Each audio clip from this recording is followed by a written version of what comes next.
Jolina, Alex, Tony também, vocês têm algum exemplo, algum caso para contar de alguma negociação que vocês conseguiram alterar o preço, alterar o MOQ, melhorar prazo de pagamento? Que tipo de melhoria vocês três já conseguiram desenvolver e entregar para algum cliente que dificilmente o cliente estando lá no Brasil seria possível?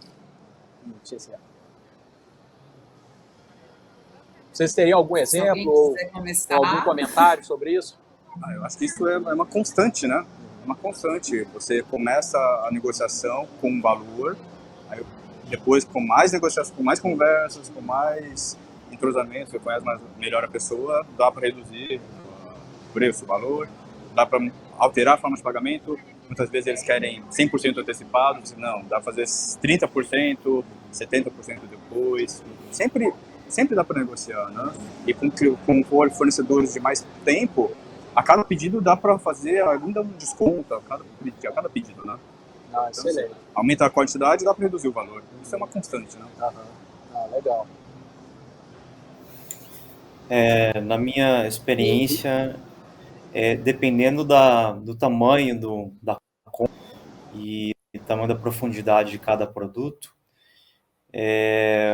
a parceria, ela tendo uma parceria de confiança de longo prazo, às vezes você consegue pedir uma planilha de custos aberta para o fornecedor.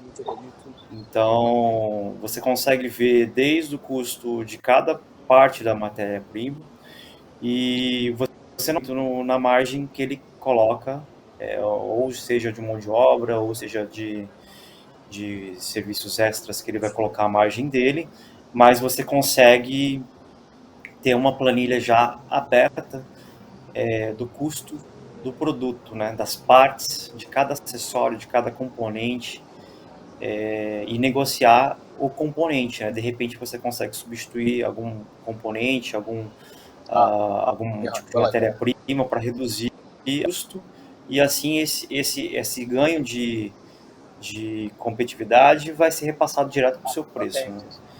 Então, dependendo da parceria, do volume de negócios por produto, esse tipo de approach pode ser junto com o fornecedor. Eu achei tão interessante. Não tinha essa... Eu nunca tive esse tipo de abertura. Como é que você falou? É um custo aberto? Então, ela, por exemplo, ela vai te dar um preço de... Ao invés fechado, ela vai colocar uma tabela para você e somar. O custo de mão de obra foi esse, o custo de matéria-prima foi esse, o custo de cada componente, de cada processo, ela calcula o custo. E você pode negociar e refutar o cálculo da planilha que ela abriu para você. É claro que isso não são... Você não vai conseguir isso na feira, você não vai conseguir isso numa primeira negociação. Talvez você consiga isso com tempo de negociação, com tempo de compra, com volume de compra. Talvez você consiga isso. Mas esse seria o cenário ideal, né? Onde você tem transparência de custo, tanto do fornecedor, e você consegue controlar cada componente que o fornecedor coloca dentro. É uma forma de custo conquistada, então. Uma planilha aberta, sim. Achei super interessante. Das experiências na China, nada um sim pode ser um não e um não pode ser um sim. Tu nunca tem uma coisa concreta. Não que não seja de responsabilidade. Estou falando que hoje eu não consigo produzir uma blusa menos de 1.000 peças e ano que vem faço um MOQ de 600 peças. Então, eu fui, ao longo dos anos, para mim, a China foi abrindo mais possibilidades, procurando novos clientes. Então, eu já cheguei a lidar com fornecedores que o MOQ era 5.000 peças, como eu lidei com fornecedores que o MOQ eram 200 peças. Então, não é uma constante mudança, sempre benéfica, muito positiva.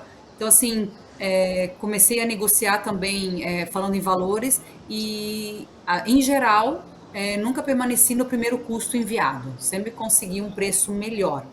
Então, acho Uhum. que a feira dá um patamar, mas o custo final, a quantidade final, é sempre proposta até na forma de pagamento. A gente assina até um contrato, e negocia tudo antes de fechar um pedido, para também não ter nenhuma surpresa durante o processo. Essa é a minha experiência. Sim, é isso mesmo. E hoje em dia o que eu vejo é que os fornecedores chineses eles têm se mantido um pouco mais flexíveis do que 10 anos atrás. Às vezes ele diz que o MOQ é 2.000, mas você conversando um pouco mais com eles, explicando um pouco do seu negócio, como você vende, qual que é o seu mercado, e ele entendendo um pouco mais você, né, como cliente, ele vai te ajudar. Ele consegue reduzir um pouco o preço, consegue reduzir um pouco o MOQ, então eu acho que tudo isso faz parte de uma negociação, né, onde uma constante melhoria de relacionamento entre as duas partes, né? A experiência de China com fornecedores, a minha experiência é muito positiva.